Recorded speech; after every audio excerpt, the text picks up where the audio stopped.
ආයුබෝවන් ගොඩක් දවසකින් ඔන්න ගම්ගෙදර කුස්සියට මම අරගෙන ආවා කොටන් හතු වෑංජනයක් හදාගන්න හැටි. ඉතින් මේකට කඳන් හතු කියලත් කියනවා. ලී කොටන් වල හැදෙන නිසා කොටන් හතු කියලත් කියනවා.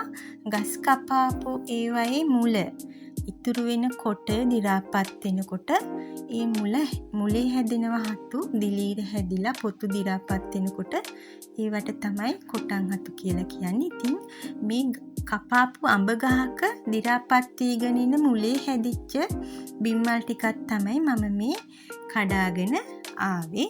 ඉතින් ඔයාලත් මේ හතු දැක්කහම කන්නේ නෑ, මේක විස වෙනවා, අපි ආහාරයට ගන්න හොඳ නැති දෙයක් කියලා මේ අපිට දාන්න එපා. බොහොම ගුණවත් පෝෂ්‍ය පදාර්ථ ගොඩාක් තියෙන ප්‍රෝටීන් බහුලව තියෙන බිම්මල් වර්ගයක් තමයි මේ කඳන් හතු කියලා කියන්නේ.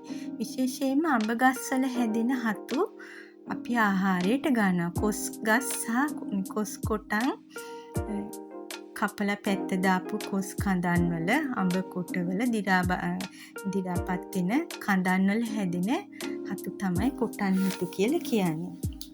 හරිම ලස්සනයි සුදු පාටට. මේක ටිකක් ඝනයි, පොඩි වෙන්නේ නැහැ. ඒක නිසා අපි ටිකක් සිහින්න කඩා ගන්න ඕනේ, මේ විදියට කැබලි කර ගන්න ඕනේ. ඉස්සර වෙලාම ගොරෝසු මතු පිටක් තියෙනවා. සමහර තැන්වල මේ පොඩි බෝල වගේ හැදිලා තියෙනවා. ඒව අපිට අතින් පිහදාන්න පුළුවන්. අතින් පිහදාලා ඒ උඩ පොත්ත ඇරියහම හරිම සින්දු මතු පිට හැදෙනවා. ඒක අපි සෝදලා අරගෙන මේ විදියට ඉරලා නැවත සෝදලා මිරිකලා තමයි අපි ගන්න ඕනේ. මේක කහලුණු ගොරක කෑල්ලක් දාලා අපිට තම්බල ගන්නත් පුළුවන්. වතුර පෙරලා තම්බන්නේ නැතුවත් ගන්න පුළුවන්.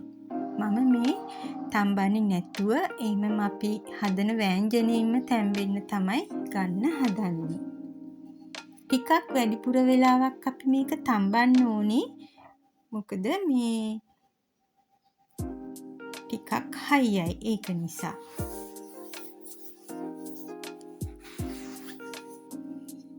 දැන් මේ සෝදලා මිරිකලා ගතපු බිම්මල් තීරු ටික තමයි තියෙන්නේ. එකට අපි සුදු ලූණු අමු මිරිස් කරලක් දෙකක්, කුරුඳු පොතු, රතු ලූණු නැත්නම් ලොකු ලූණු ගෙඩියක්, රම්පේ කරපිංච, උළු හාල් ටිකක් එකතු කරගෙන තියෙනවා.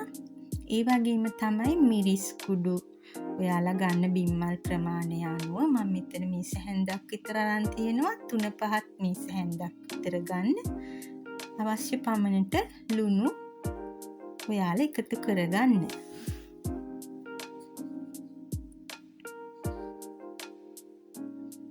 අපි වගා කරන බිම්මල් වගේම මේ කැලේ හැදෙන, එහෙම නැත්නම් ගෙවත්තේ ගස් කපලා ඉතුරු වෙන කොටන් වල හැදෙන බිම්මල් අපි ආහාරයට ගන්නවා. තව කුඩා හතු වර්ගයක් හැදෙනවා ලේන හතු කියලා. ඒත් මේ අඹ කඳන් වල අඹ ලී කොටන් වල හැදෙන්නේ. ඒවත් අපි ආහාරයට ගන්නවා තෙල් දාලා. හරිම රසයි. ඉතින් මේ බිම්මල් ටිකට මම තෙල් ටිකක් රත් වෙන්න තියලා අපි කපාගත්ත ලූණු, සුදු ලූණු, ඒ අමුද්‍රව්‍ය ටික ටෙම්පරාදු වෙනකොට 3-5 ටිකත් ඒකට එකතු කරලා පොඩ්ඩක් බැදෙන්න ඇරලා පිරිසිදු කරගත් බිම්මල් ටිකත් එකතු කරලා කලවම් කරගන්න. මේ 3-5 ඔක්කොම ටික අපි මේකට එකතු කරනවා.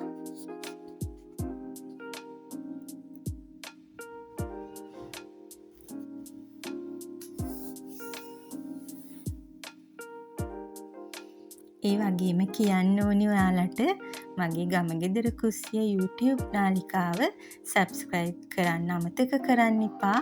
like එකක්, comment එකක් ඉදියට ඔයාලට හිතෙන දෙයක් ලියලා තියන්න. ඒක මට ලොකු සතුටක්, ඒ වගේම ලොකු උදව්වක් වෙනවා මගේ subscribe ප්‍රමාණය වැඩි කරගන්න.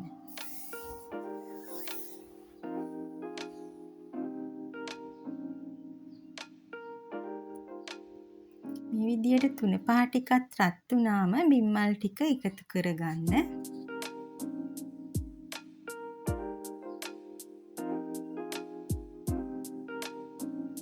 ඇත්තටම මේක තව ටිකක් හීනියට කපා ගත්තනම් මේ අතින් ඉරලා ගත්තනම් වැඩිය හොඳයි. මම ටිකක් ලොකු ප්‍රමාණයට වගේ එක මල් පෙත්තක් 2ට 3ට කැඩුවේ. මේක චූටි තීරු වලට කැඩුවත් දිය වෙලා මේ බලා ගන්න බැරි වෙන විදිය දෙයක් වෙන්නේ නැහැ. ඒක හොඳට පොඩියට තැම්බිලා තියෙනවා. මේක අපිට තැම්බෙන වෙලාවට දිය වෙලා යන ගතියක් කොහොමවත් වෙන්නේ නැහැ.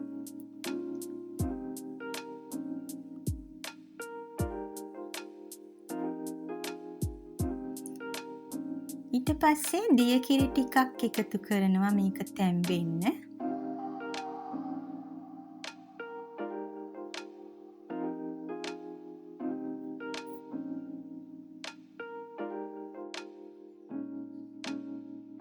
සමහර වෙලාවට මේ අධි ප්‍රෝටීන වර්ග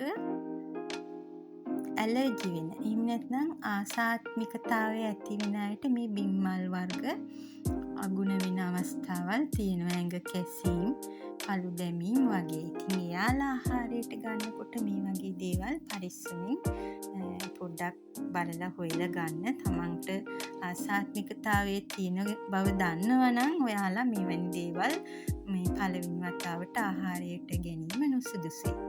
මේකට මම සියඹලා බොර කීපයක් එකතු කරනවා. සියඹලා ඇට ඉවත් කරලා යුස ඉවත් කරන්නේ යොදා ගන්නත් පුළුවන්. එහෙම නැත්නම් සියඹලා බොර කැබලි කීපයක් මේකට එකතු කරගන්නත් පුළුවන්.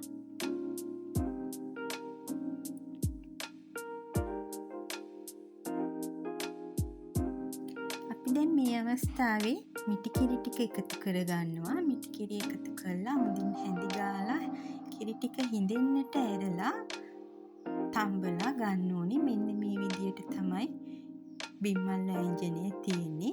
ඉතින් ඔයාලගේ ගෙවත්තේ මේ වගේ කඳන් හතු හැදිලා තිබුණොත් කඩලා අරගෙන හොඳින් පිරිසිදු කරලා මෙන්න මේ විදියට හදලා බලන්න. හරිම රසයි, හරිම ගුණවත් ආහාරයක්.